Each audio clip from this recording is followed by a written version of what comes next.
And we go live on the radio station at 3 minutes after the top of the hour, which is about a minute and 45 seconds away, thereabouts. Bada boom. Bada boom. So how you doing? Well, I've been better. So you say, or don't say. So I've been better, let's be honest. But thank you for asking. How are you? I'm fantastic. Good. So it's good to see you. And you, my Why, thank you. Why, thank you very much. My makeshift studio tonight. I see that. Is that your old bedroom? It isn't. That's your mom's? Oh, okay. My mom's just taking care of her. We're just kind of doing. Yes.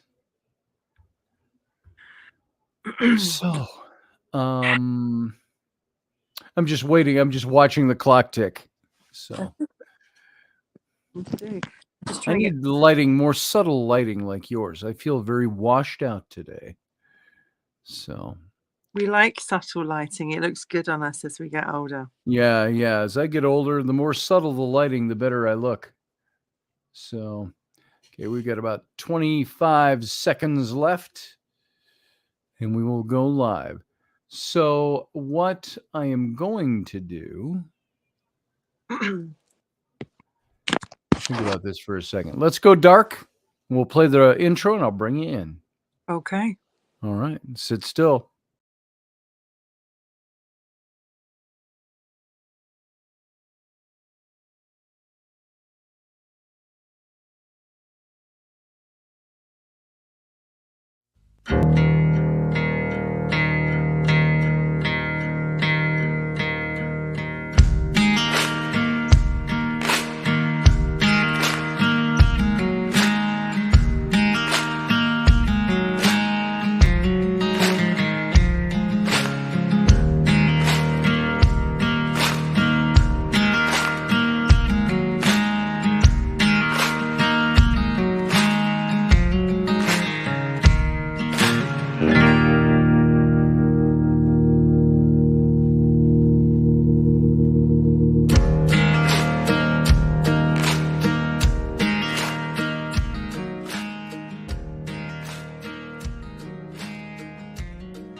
Hey, Wendy, how are you?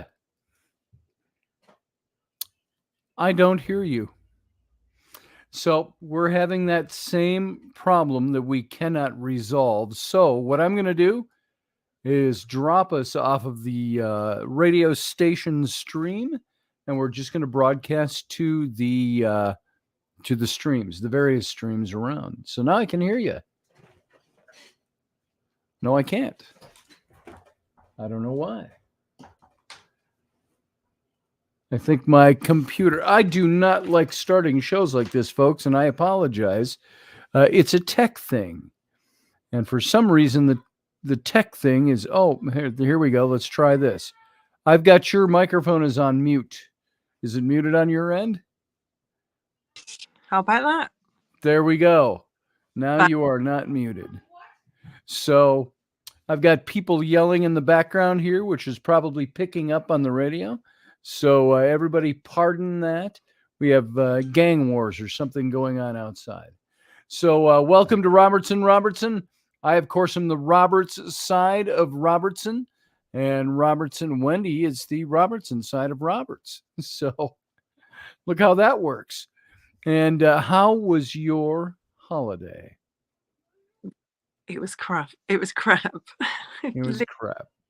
Got to say that word because I got a virus really not great through the whole of Christmas and New Year, and my voice is kind of husky right now, but I can't talk much without coughing. So that was my cause. You don't have to talk a lot, but I'll bring you in whenever I can, and you can talk as much as you want until maybe it manhandles you, your coughing spasms. So, but she's mouthing words. Oh, it's fine. Off you go. There it is. So we talked a little bit about what we want to talk about today. Um, Talking about expectations of, I would call them the post expectations of the holidays. So we talked about expectations when we did our Christmas show, but post expectations, the things that we expect to be the outcomes of our holidays, and how they sometimes clash with our realities, the things that are actually going on. And I wanted to talk about a couple of other things too. Maybe before we get into that, I mentioned this on Kenny's show this morning, Morning Coffee with KB. And I said I wanted to kind of bring this up. And I want to see what some of the audience members think here today. And that is the dreams, the odd dreams that we have. And if you'll indulge me for a couple of minutes, I'm going to tell this story again, like we told on KB's show this morning. And I had a dream last night, and it was intense, an incredibly intense dream. And it did not involve Wendy. Sorry to say. Yes.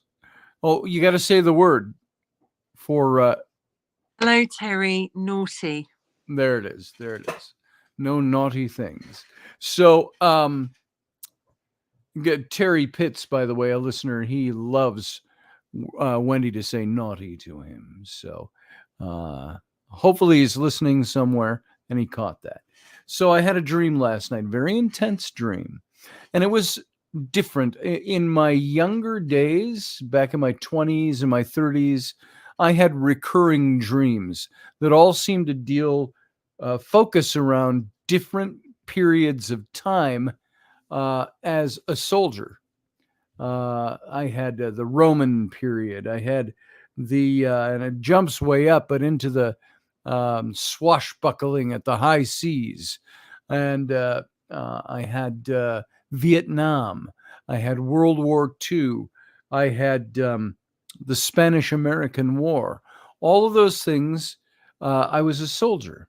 Now that either speaks to, Elderberry says, I want some. Well, I thought it said I want tame at first. Thank you, Elderberry. You want some naughty, he says. So we'll see what we can do to have some shipped into you. And so these recurring dreams were always these different eras of battles and conflict and things like that. And then they went away for a while. And last night was a dream along those lines. I've got to set the setting and the mood with the pictures and words, because that meant something. The colors were very sienna, earthy, browns and reds, but very deep, subdued tones. The dream took place in Scotland at a castle, and probably the setting of the dream was anywhere from, I couldn't tell exactly, but anywhere from the 14th to the 17th centuries in there. And it was misty, and the mood was very melancholic. Although there wasn't a lot of sad things going on in the dream. Maybe you'll think I'm wrong about that when I tell you the content.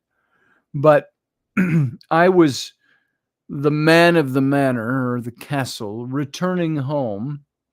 I was much younger because I had my dark hair again, but I had long dark hair and dark beard and mustache. And, but it wasn't like, slow-mo with my head, wafting in the breeze. It was clingy. It was a combination of sweat and rain and blood. And the hair was hanging down. There's blood on my face and dirt. And I was dressed in a filimore, which is a great kilt, which would be the kilt and all the extra wrappings up thrown around my shoulder and broached.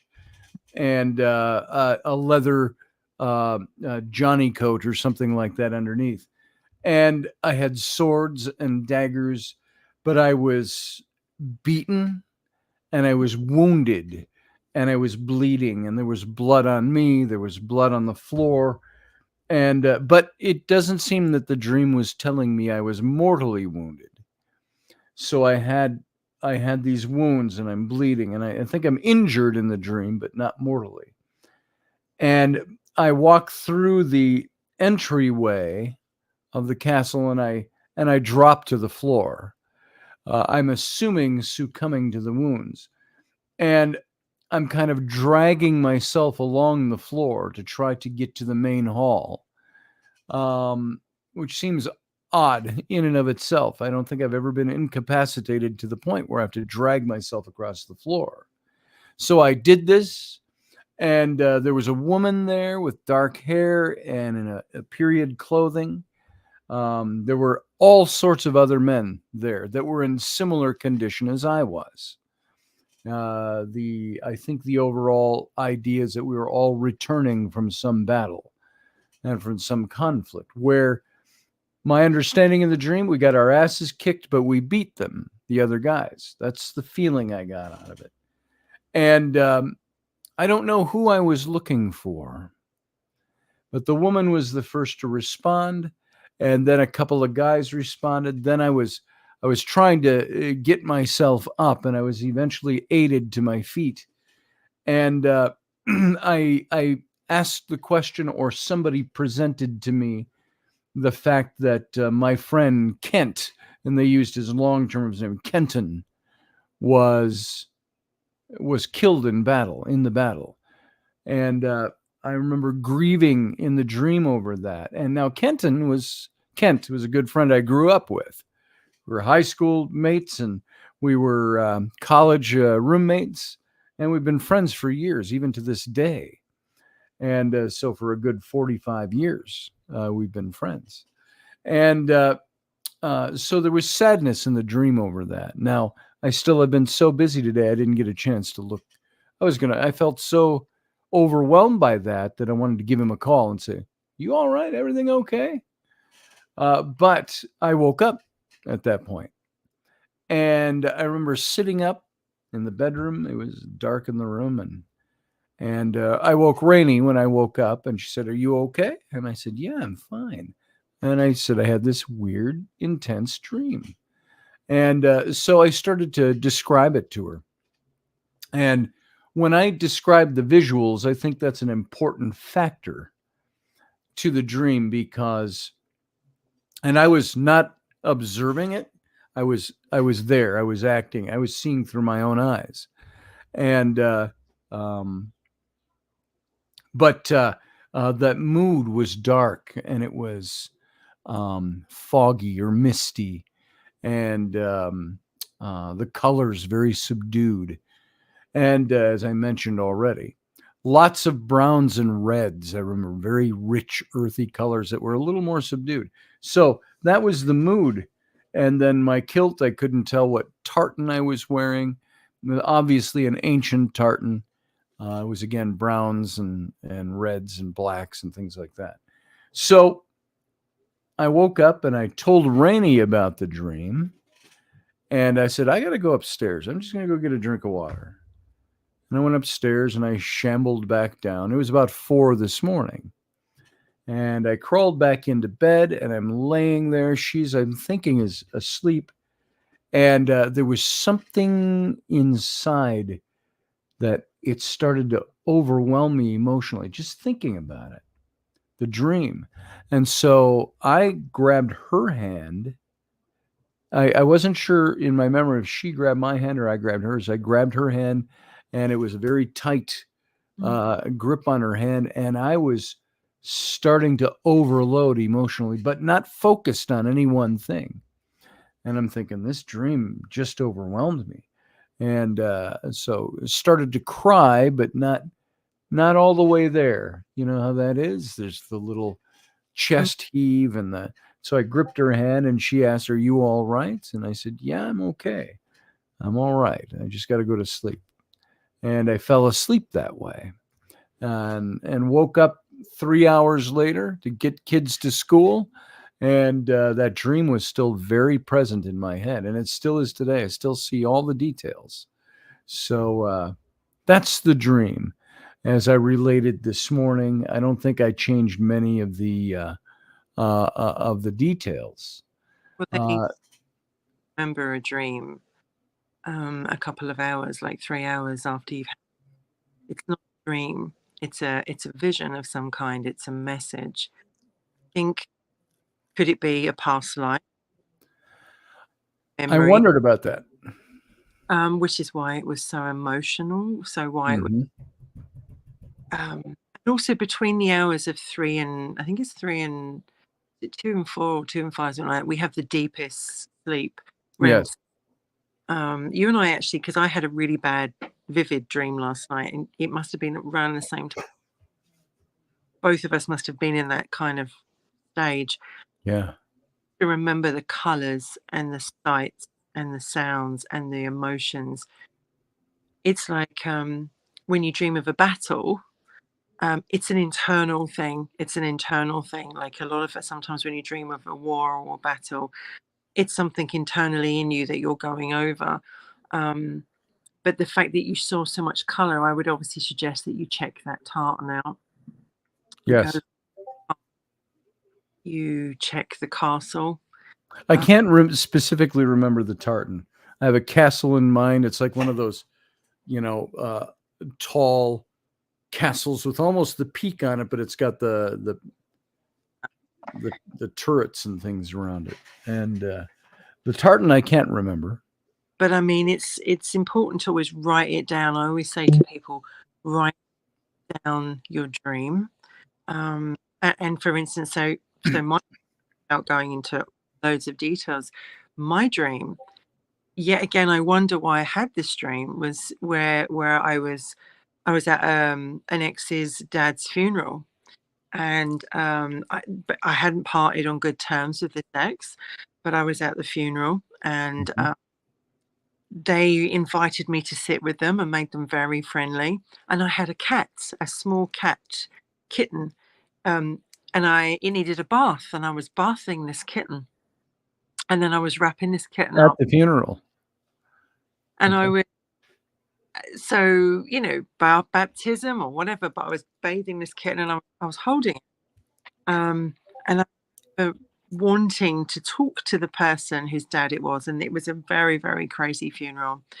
And then after that went on, we ended up having a conversation and I remember coming out of the dream thinking, I remember the sounds, the sights, but mostly I remember the emotions of how I felt. And I just pick the phone up and say, Mhm. are you okay? And we parted. And because we were Facebook friends up until recently, um, it's not so easy to have that conversation. Right. So what do you do? What, given that dream, what is that internalizing in myself? Um, with a funeral, you're talking about death and rebirth. Mhm. A kitten, I need to check that out. I can't remember what cats are in a dream, but lots of things there. I think that you and I are very spiritual people. We Mhm. tend the not the knowledge, that's the word I want to look for, the reason for why did we have this dream? What Right. in us? Because our dreams are our subconscious. Um, maybe for me, I have old. I don't feel that things are concluded, as in the fact that I haven't said and done what I needed to say to move on, to say goodbye. Or maybe I feel there's parts of my life that I want to end, put a close to bring in the new. With you, maybe it's a battle. I don't know. But it's very interesting that you and I had very sort of like intense dreams at the same time. Yes, So, very intense. Um, and intense, it wasn't as much the content that was intense, like intense information coming at me. mhm. It was intense in character. The whole dream was so forward. It was so vivid. There was so much clarity of imagery. Mhm. Oh, and Niall said, maybe I misspoke, Niall. I wasn't observing it. I was not observing it. I was in it. I was viewing it through my eyes. So I was actually participating rather than observing. So, I'm going to have to delve the depths of that one a little bit. There's some obvious things in there that, battles, blood, pain, wounding, uh, things like that. The mention of a friend that I haven't talked to in a long time, relatively speaking, 6 months. He's in another state. We're in totally different worlds right now. He works for Ford. I work for myself. He's big church goer. I'm not. So we talk maybe twice, 3 times a year. And so why did his name come up? What is it mentally that attaches you to a certain person in your memory? And I wish I had taken the time to explore this. I simply moved on with my day this morning and forgot about it. But I I I wanted to call him and find out. wanted to do the same. I wanted to just message because but at the same time, it's like it's not sometimes we dream about people that we're no longer talking to, and this could be friends, this could be family, this could Yes, be a what do you do then? And it's easy for people to say, "Well, I would just call them because if they were on my mind, they're there for a reason." But what if but hypothetically, there's always that devil's advocate. What if ringing them makes it worse? Or maybe it opens up old wounds? it's Or actually easier for someone to say that to someone else than it is to do it. yeah. We've all been there. Put yourself in those shoes and say, "What would I do?" And people go, "Well, I would just call him." Yeah, I want to call bullshit on that one. I think that they would probably struggle just as much as you are, or I would, or anybody, at saying, "Should I really invest my time? Should I actually call that person? Would I be doing a good thing or a bad thing?" I think there's a lot of struggle in that. I So, wanted to share a dream briefly. My mum, years ago, um, knew a gentleman very well, and she actually wanted to marry him. This is in the mhm. 1950s. Sadly, he had met and married a lady, and she had disappeared. And he had been trying to track her down to divorce her, because back in the 1950s there wasn't the tracing and everything else that. Sure. So my grandparents, especially my nan, was very much against this. My mum being with this gentleman, and so really kind of stuck their oar in, and said, you can't be with him, because he's a married man. Even though he's not married, his wife disappeared. He's still married. So my mum broke it off, and it broke her heart. And she married my dad. Probably not the best decision she ever made in her life, but hey. Um, What I know of your dad, I would say. Years later, she woke up. She had a horrific dream. She had a dream that he in a ditch, and he was reaching out his hands to her, and he was saying, "Help me, Oh, help me." And, she remembers everything about the dream, the ditch, what he was looking like, everything. Now, as far as she was aware, this gentleman had finally got a divorce because he found out he was actually married to a bigamist, so he was never married to oh, begin. And excuse me. And he actually met someone else, and they moved to Australia. And she hadn't seen or heard from him, so it affected her so much, this dream, that she rang up the office where he used to work, and she said, I'm sorry to bother you, but I wondered if you could tell me some information about this gentleman. And she gave the name and everything. And the gentleman obviously didn't think twice about saying. He went, "Oh yeah, he died a oh, couple of," and she went, you could have slapped her silly. And she said, "How did?" sure. As my mum saw the dream, as he died, he was actually in Oh a my. he was actually in a ditch out on the building site or wherever it was, and something had come down and crashed on him, crushing him. And as she saw is how he had passed. Now, she didn't, when she came out of that dream, she was like, I didn't have a number for him. I couldn't contact him easily. He was abroad.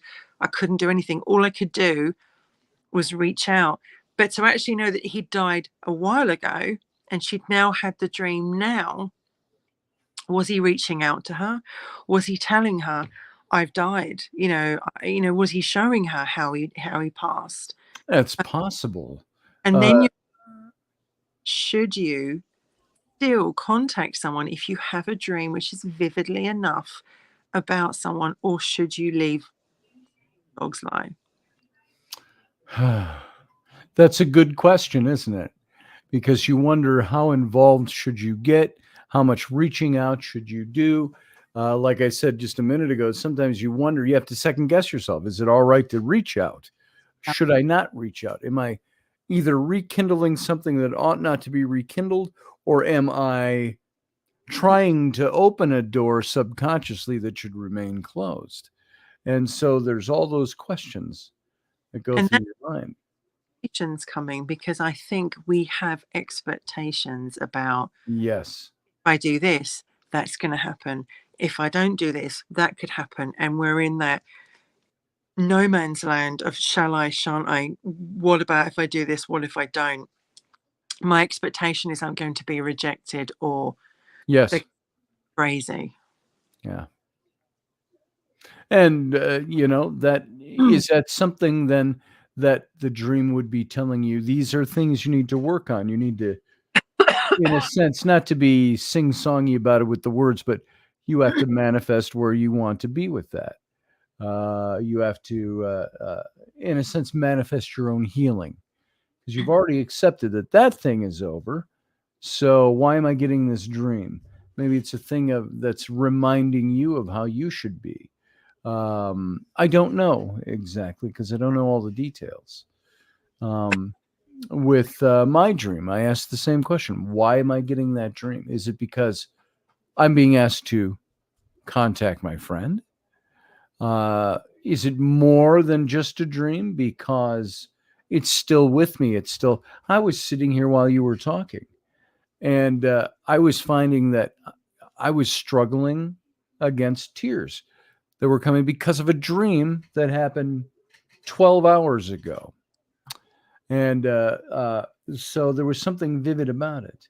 And with my dream, every time I woke up, I would go back into it, and I would Yes. go back. Why was I going back into it again? It was, then the dream would move on, and I'm just like, I know I'm asleep. I know I'm asleep, but I actually don't want to wake up. I Yeah. want this dream, and it's kind of like, I think our minds and our subconscious are very, very powerful. And I think, there's obviously messages there for me and you today, Scotty. Yes. I think for both of us. Niles says, I think that it's a hard one. If you dream of someone, it may not be that person you're dreaming of, but feelings being brought up by association with that person and emotion.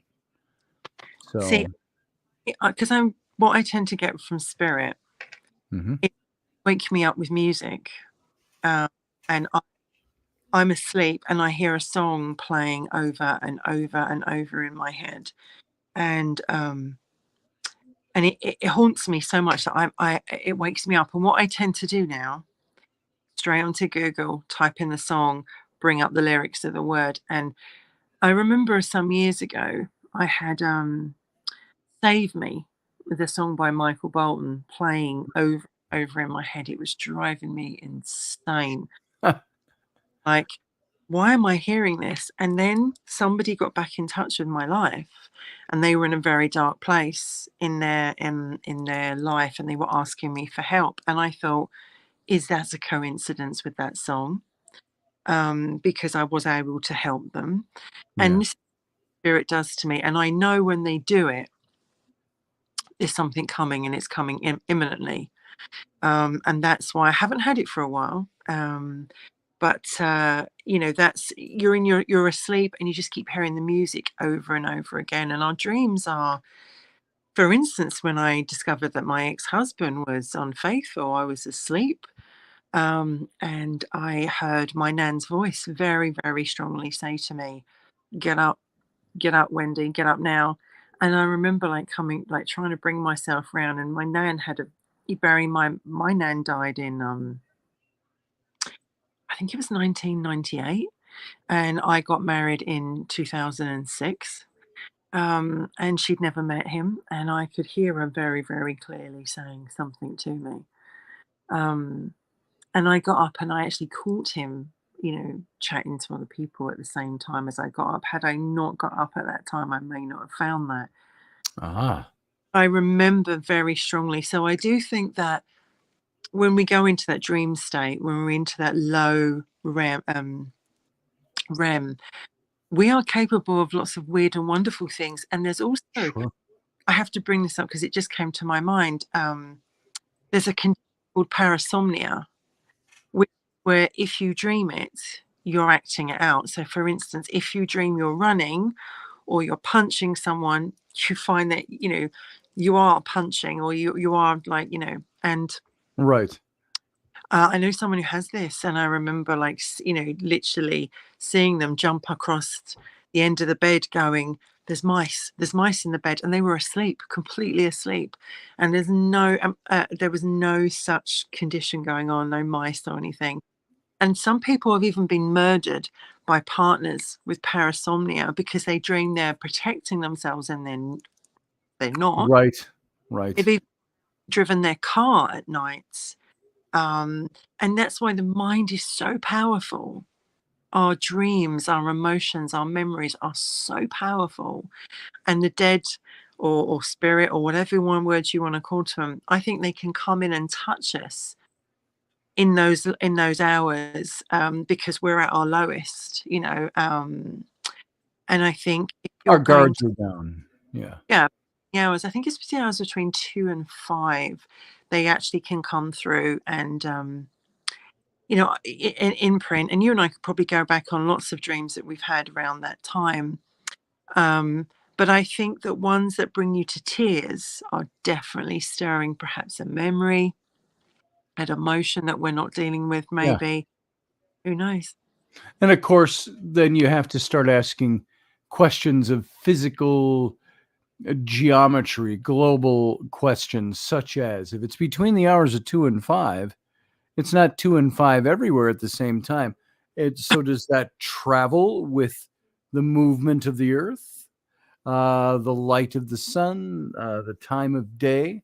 So that's an interesting study. I don't know if I'm sure somebody's thought of that and has answers for that. But um, Niall says, I think dreams are still fundamentally a mystery, despite all the zillions of books written about them. But I have often thought that spirits and entities may enter a dream with a message of some kind.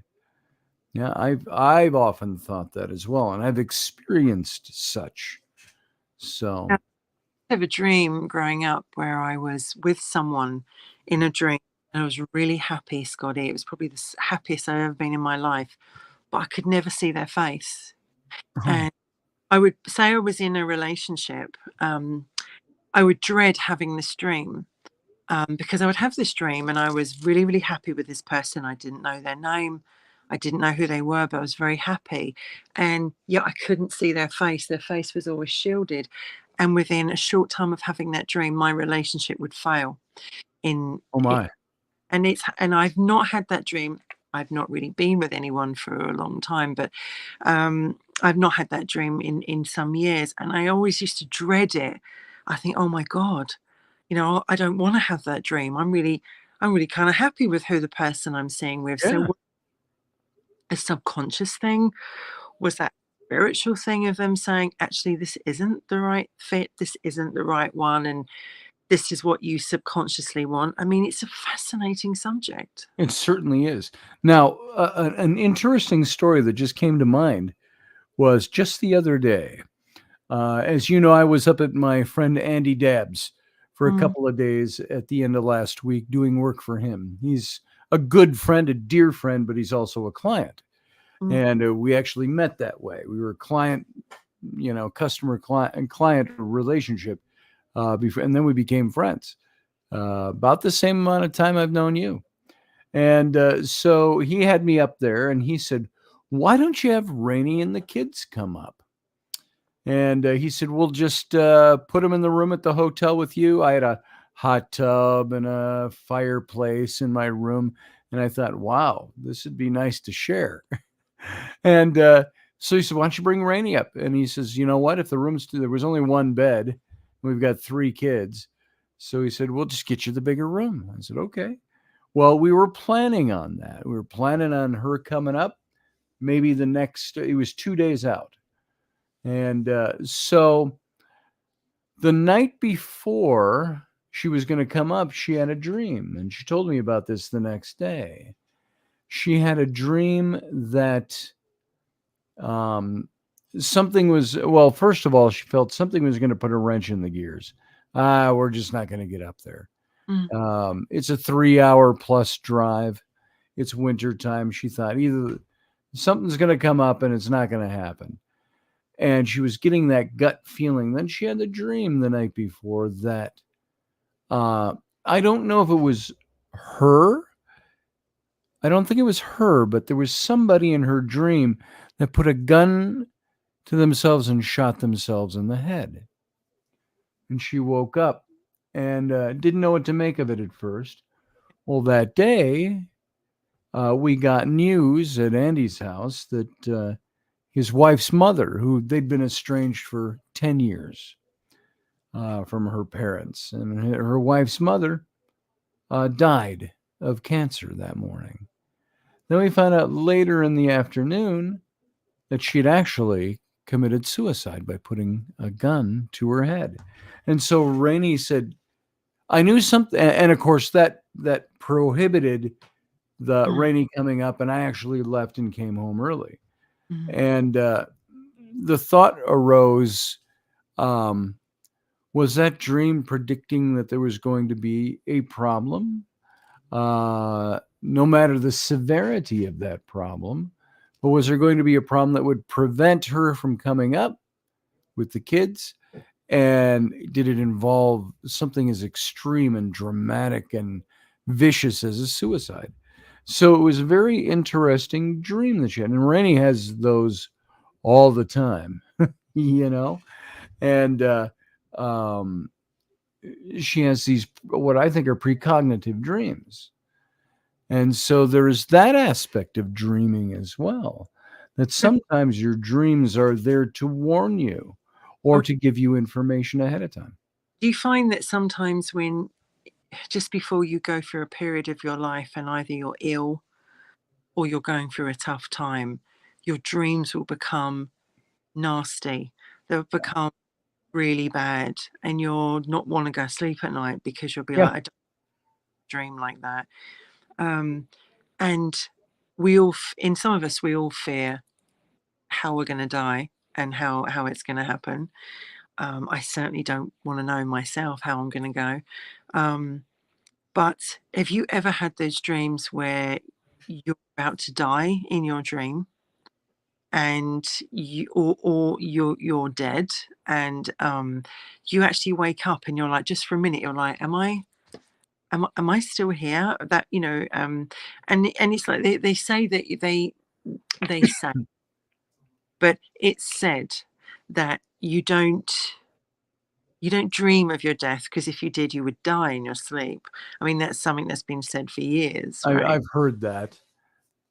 I don't. But I've been. I woke up knowing I was killed in my dream a couple of times with those wartime dreams, but I don't remember necessarily experiencing it in the moment. Like, oh, I'm dead now. Somebody ran me through with a sword in one of them. I was shot in a firing squad in another one. All of those things. And so, uh, yeah, is that true that you will die if you?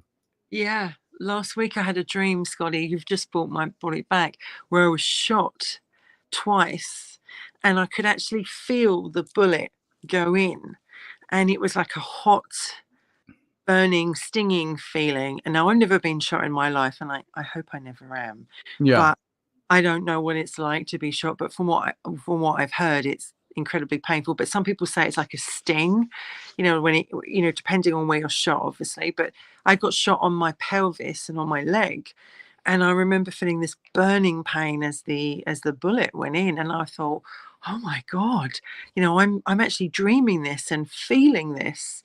And then you have also the good dreams where you're having, Mhm. I mean, I think everybody loves those dreams where you're having sex and you can Yes.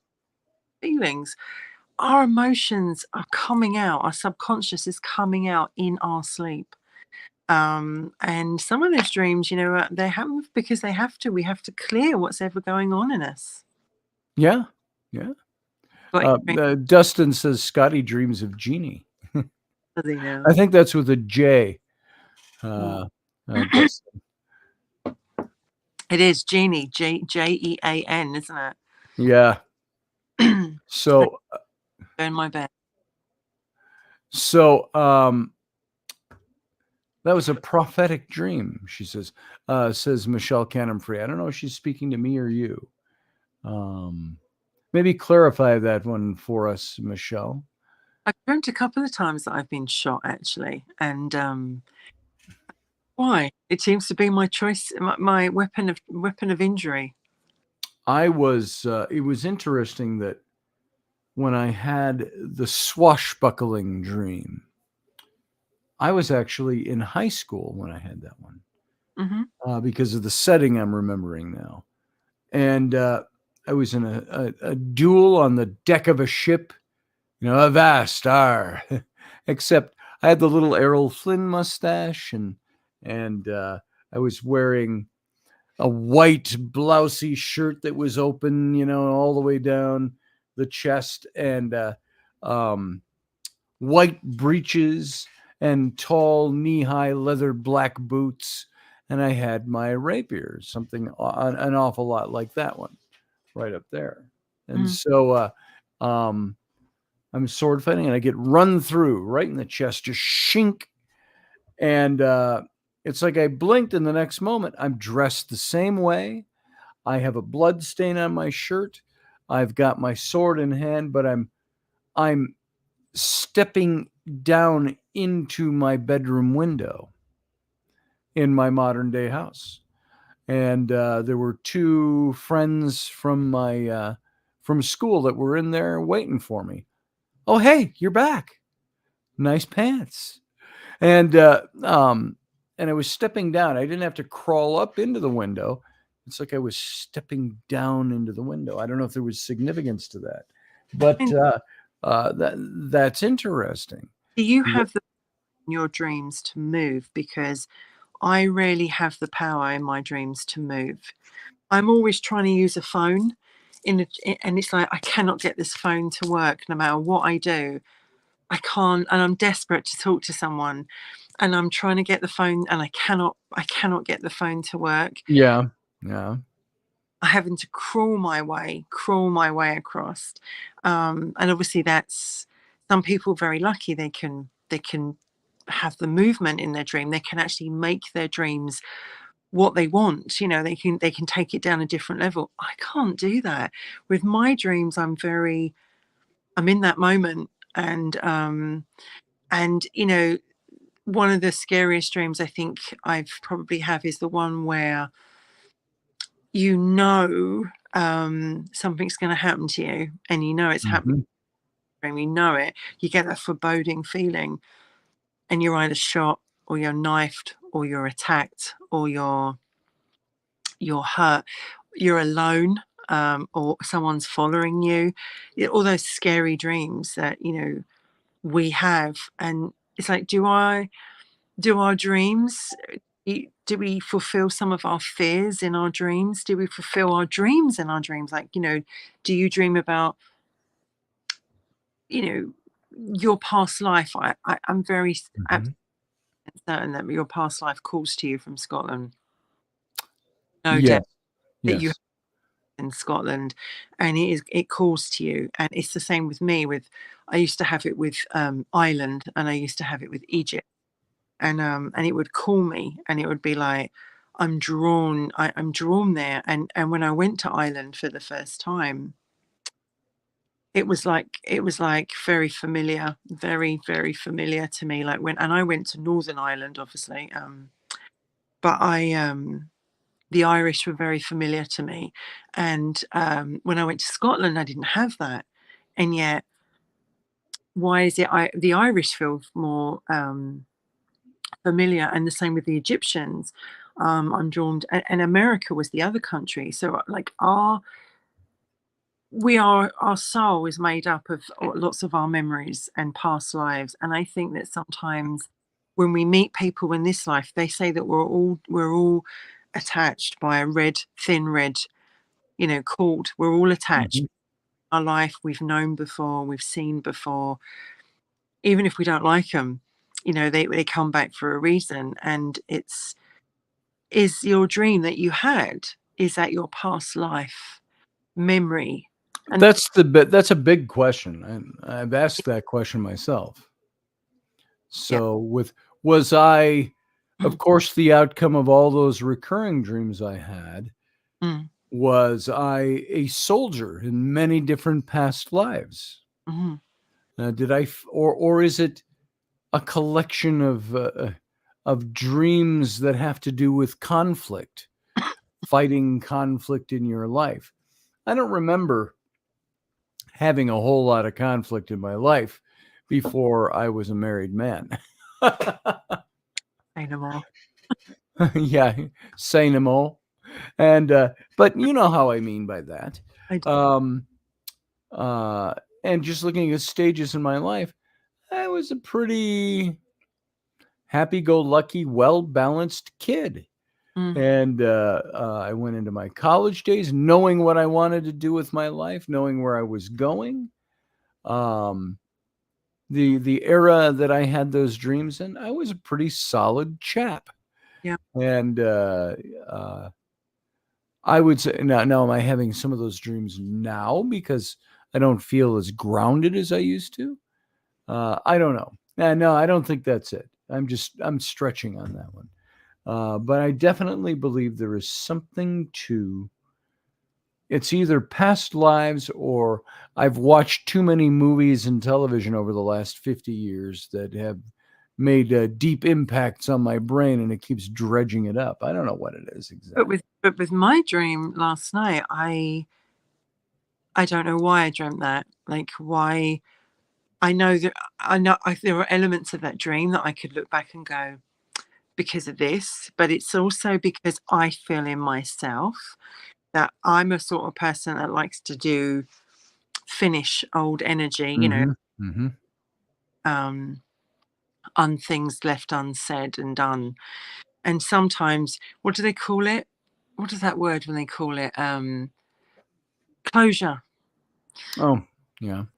You don't get closure. And I think what happens if we have recurring dreams and the same dream happens, maybe not every night, maybe not every week, but it comes back to haunt us again and again and again.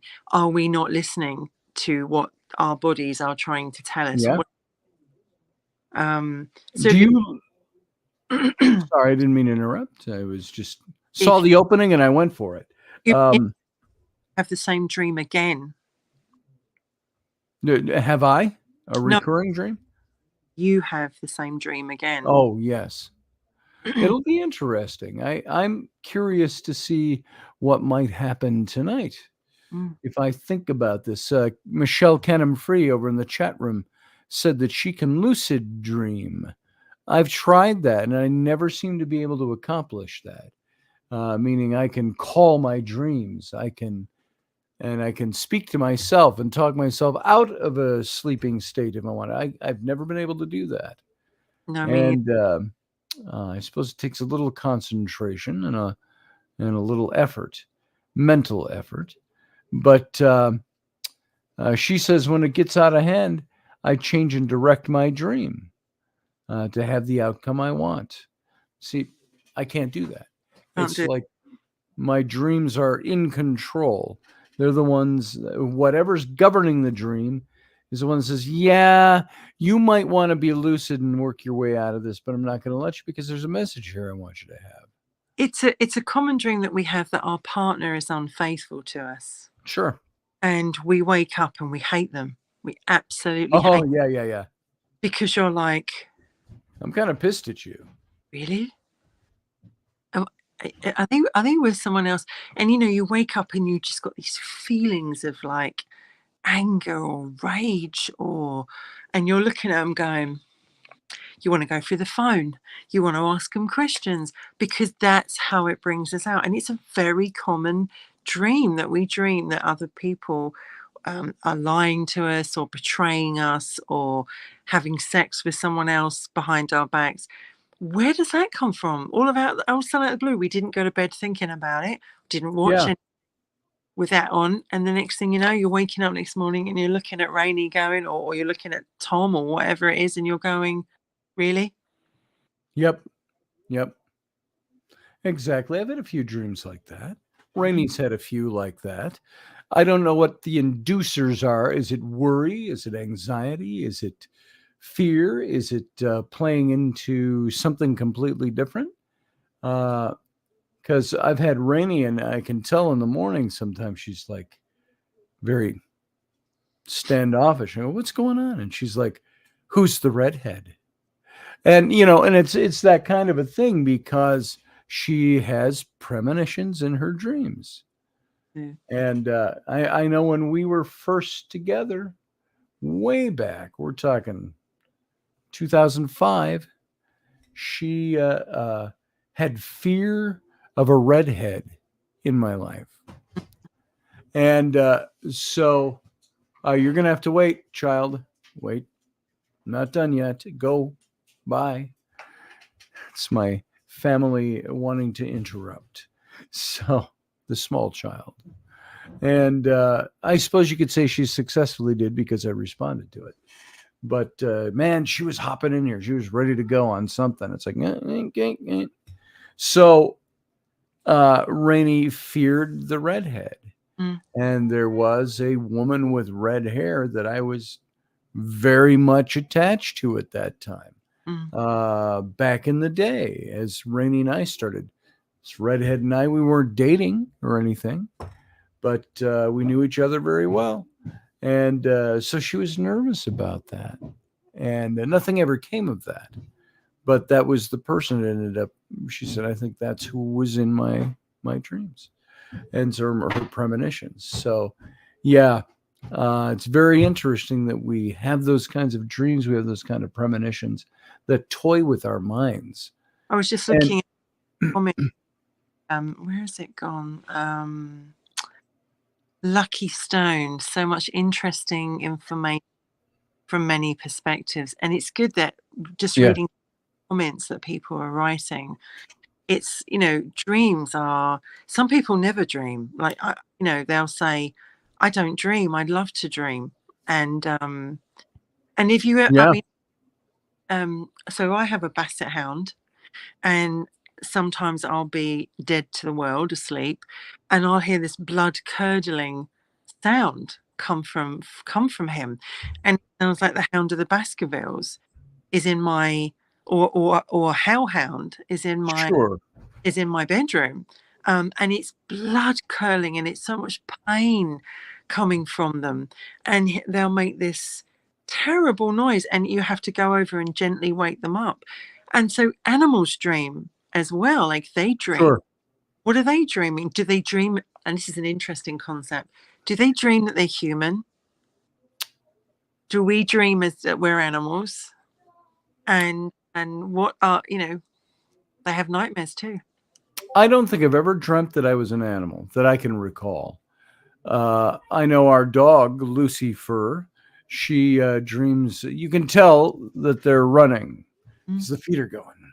yeah. And she's running after something. Or every now and then. And last night I heard it too. My the little child crawled into bed with us somewhere in the middle of the night. And I heard her giggle. And I was awake, but I heard her giggle, and I thought, oh, I wonder what she's dreaming about. And you're glad that they're laughing and not crying. So, and I forgot to ask her about it. She probably wouldn't remember now. So, Crap out of me though when he made that blood curdling noise, because I was like, oh my God, in pitch black. I never in my sleep, I didn't think it was him. I didn't think. sure. And it's like, so animals, when you watch them dream, do they dream that they're human? Because does the soul come back? That's a good question. There's no way to find out. It's hard to psychoanalyze your dog. Well, So, yeah. well, I don't know, unless you're a pet psychic or something. So, so Henry, tell me how you felt about your dream. But you know what I've noticed, when you do wake him up, he's very disorientated, very and he'll go back into it sometimes. So it's like they dream, and dreams are obviously, they are our way of expressing our emotions and our feelings and our fears, and also past memories. Yeah. So it's a very interesting question. Like I say, you can't go, all right, Henry, tell me, how did you feel in that dream? Yes, lay your head back on the leather cushion. Isn't it weird that they're called dumb animals when actually they're intelligent and Right. voice, and we have to be their voice, and yet we have voices, and we Yeah, make stupid decisions in our life. exactly. Um, So if we were on radio, we'd be done in about 2 minutes. mhm. So we can go a little bit. I know your voice is holding on a little bit. And so if anybody would like to call the show and talk about this with us, if you've got some interpretations for us or want to talk about that kind of thing, you are welcome to do this. I'm going to put um, the call in into the chat room, and you can, if you would like, give us a shout. And Matthew Sainsbury says dreams reveal a lot. Oh yeah, look at dolphins; they're incredibly intelligent. But do we know how they dream? Do we know what they dream about? So I don't know exactly. Dustin has a So good sounds of it. what's Dustin say? I used to have this recurring dream that I was in the woods and suddenly came across a bear. Instead of backing away, I pull my knife and I run at this bear and start fighting it. Have you seen? There is it's like an infographic, but it shows this list of how to defend yourself against a bear attack using jujitsu. Oh, and it's got something like um, 10 points that are bullet pointed. And it's got little silhouettes of the bear and the guy and the bear attacking and the guy. It says, number one, bear approaches you hungry. And number two, you put your hands on its head and you leap your feet up and around and you get on its back. Number three, you put it into a chokehold. Number four, it passes out, etc. It goes through the whole thing. And the last point, it shows the guy laying on the ground in a pool of blood and the bear licking its paws. And it says somewhere between point 4 and 5, you died. So It reminds me of that. Just bringing it up, when I first went out to Canada, I had no idea about the wildlife out there. And I remember, like, my ex-husband had gone skiing. It was winter time. Of course, bears are hibernating. And I remember, like, actually thinking to myself, what do I do if I see a bear? Because, not that I'm going to see them in town, I'm not, but if yeah. I'm from London, we don't have bears here. The most scary Hey thing there. we have on the street is Londoners, or something. Yeah. What do I do if I see a bear? And they were like, well, you can get some bear spray, or you can walk back slowly and make a lot of noise, or all this kind of stuff. And I was thinking, that moment when you see a bear, Yeah. fear going to take over, isn't it? It's going to be like, oh Yes. my. And so interesting. You were talking about it, brought back that memory. Well, here's Niall and here's Uncle Dave. Hello. How are you lads today?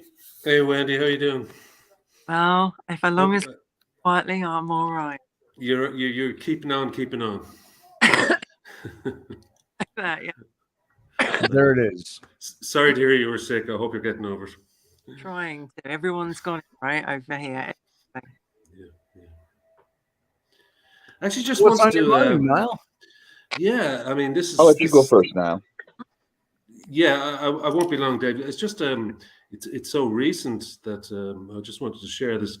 I've always suffered very, very vivid dreams throughout my entire life, like in moviescape kind of dreams, massive with dialogue and color. And last night was a typical example of I'd managed to master this art of lucid dreaming, where I realize I'm dreaming and I can do something about it, especially if the dream is upsetting.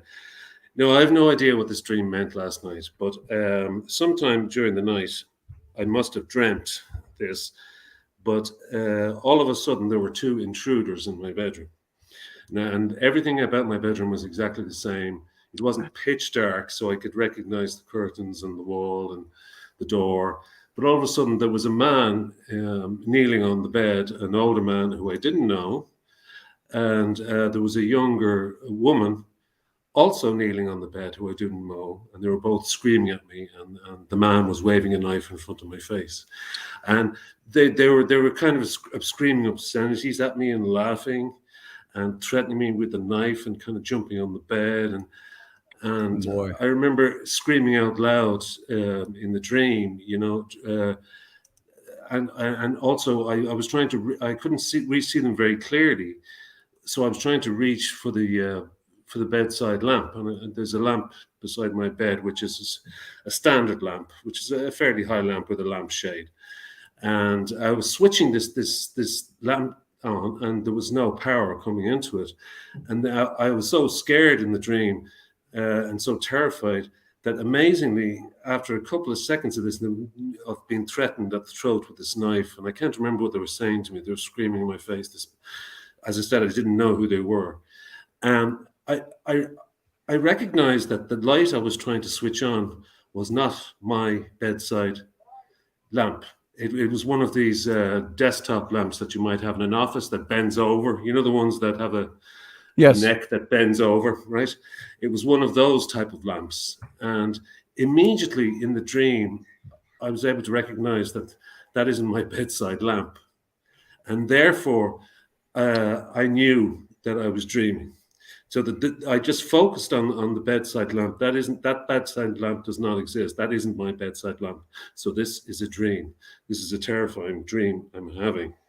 So and I was still in that paralyzed state of dreaming, but I was awake enough in order to recognize that. So slowly I was able to say that isn't my lamp. This is a dream. These people aren't here. This isn't happening. And I kept repeating that to myself, and gradually these figures just kind of faded away. And I found myself having to lie in bed for a few minutes after that. And this has happened to me many times. Sure.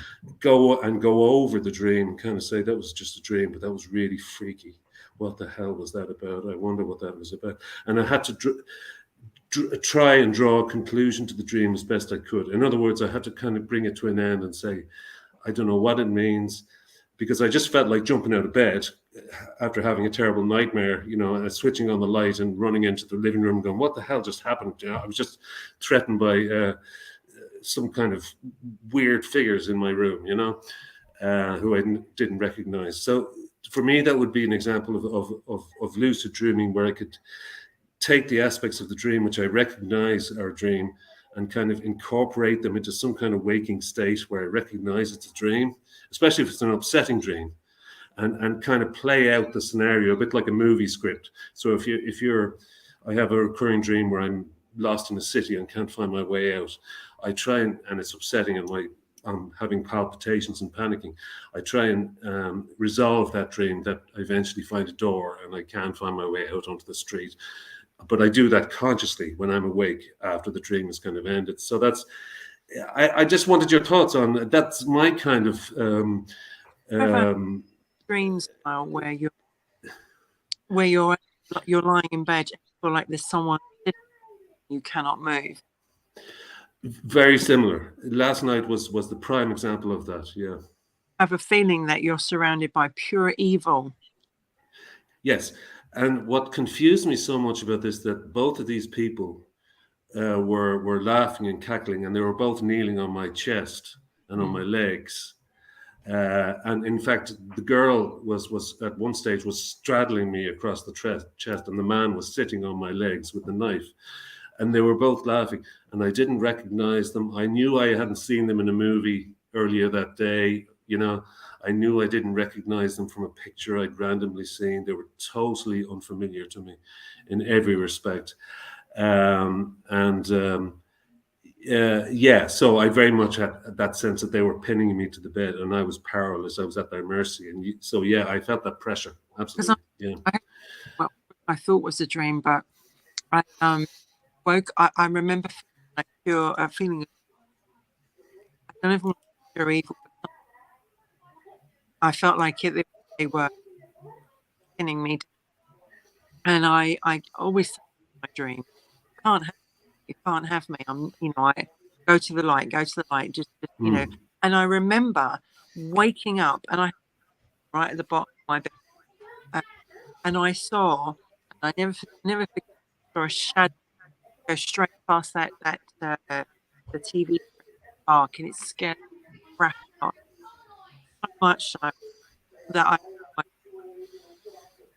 I got up and actually saw and staged out really so badly, because whatever it was, it felt like it was a dream, but I don't think it was. I think it was some dream state in the hours between 2 and 5. Spirit can and sometimes they're not nice.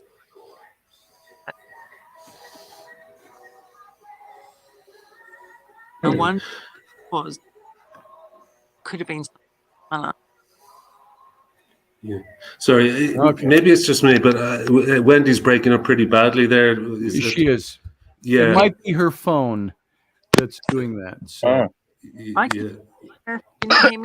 So sorry, Wendy. I got the gist of what you were saying, but every few words was the video is fine. The picture's fine, but the audio is choppy a little bit. Yeah. So hopefully that passed.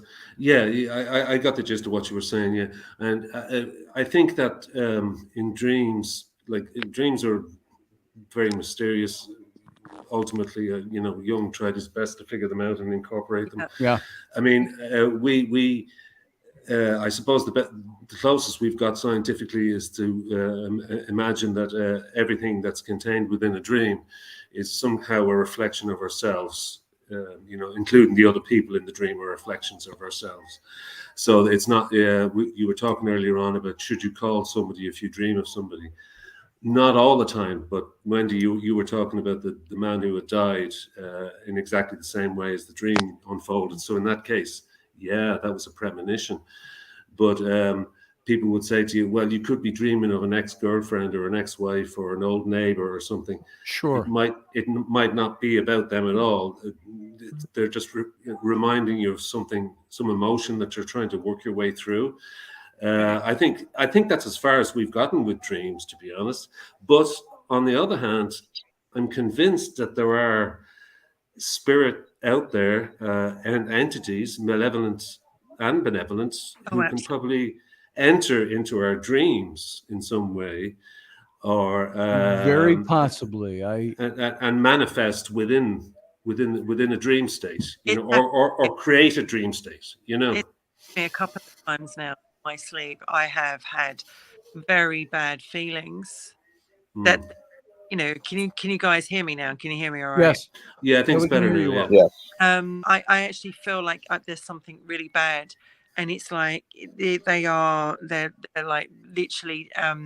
But I think there are bad entities, and I think when you're asleep without trying to terrify people, if you're psychic and you haven't closed down properly, Open to it. close down, they see the light and they come towards you, and you're like, they love that, they can have to feed off it. And so Yeah. that happened to me a couple of times that I think, Wendy, I should have closed down more, I should have grounded myself more. And that's why, as a psychic or a medium, I would recommend anybody to regularly sage their house.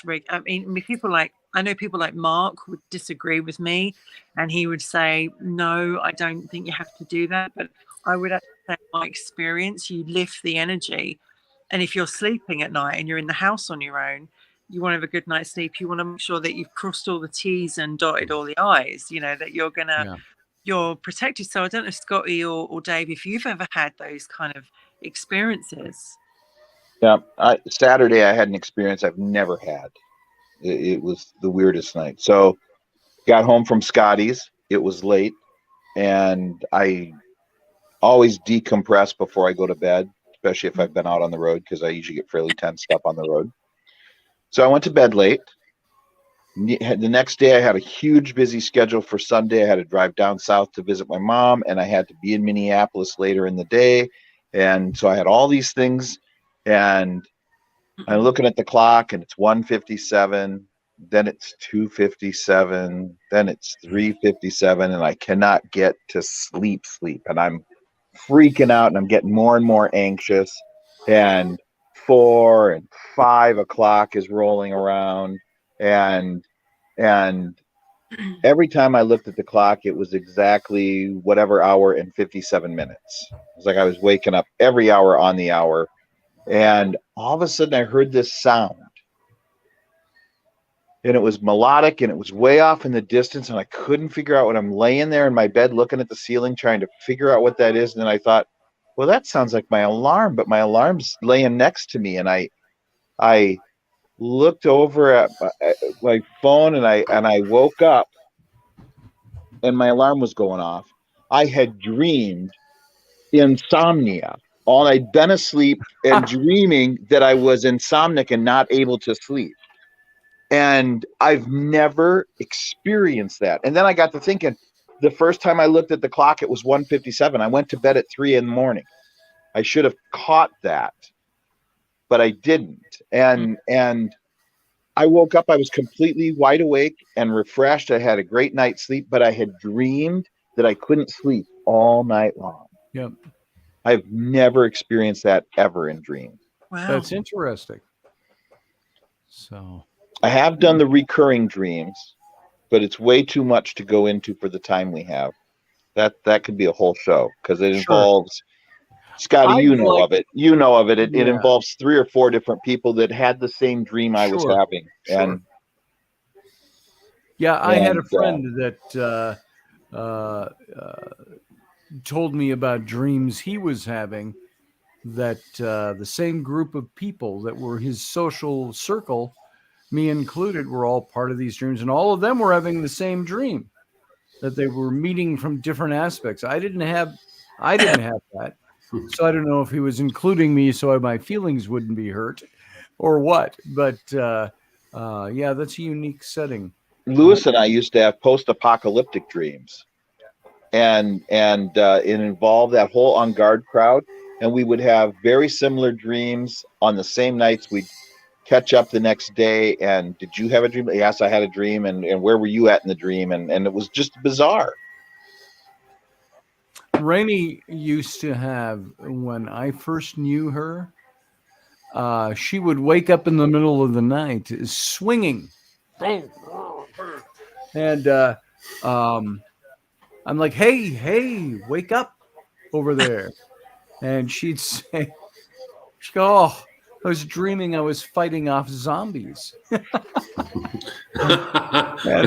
so that's the way she was for quite a long time. And she has some very vivid stuff that goes on too. I mean, So sometimes you cannot go back to sleep after you've had a dream. You cannot go back to sleep because yeah. it's so bad that it affected you that much that you're like, I don't want to go back to sleep. And other times you actually go to bed thinking, I really want to dream about this, and you cannot. Yeah. And that's where I say I can't do the lucid dreaming. I can't make myself dream. I can't wake myself up out of dreams. I can't make anything happen in a dream. So I'm pretty much a victim of my dreams. I'm very able to control when I know I'm in a dream. Like Niall, if I know that I'm in a dream, I can affect it then. Nah, I Yeah. got no control over my dreams. It's Unless waking up when I do is an effect of that. I don't know. going to talk about expectations, and actually it ended up talking about dreams. Yeah, we were going to talk about expectations. And so I'm thinking of Wendy now when I say this. I think we're going to draw this to a close. She's been doing an awful lot of talking and not much coughing, which tells me in a little bit she's probably going to have some jags coming on. Tea with rum and honey. Yeah, there it is. I'm on the lime, lemon, and honey, and which really the lime really. I've done the fix on the feet with socks on. I've done that like Valerie said, and I've taken the cough medicine to do this, so I'm very impressed. You need the rum. You need to gargle with it a little bit. It'll kill all those germs in your throat. Okay. Rum, Listerine. Don't drink rum Listerine. just tastes better. It's a terrible thing. So, all right, guys.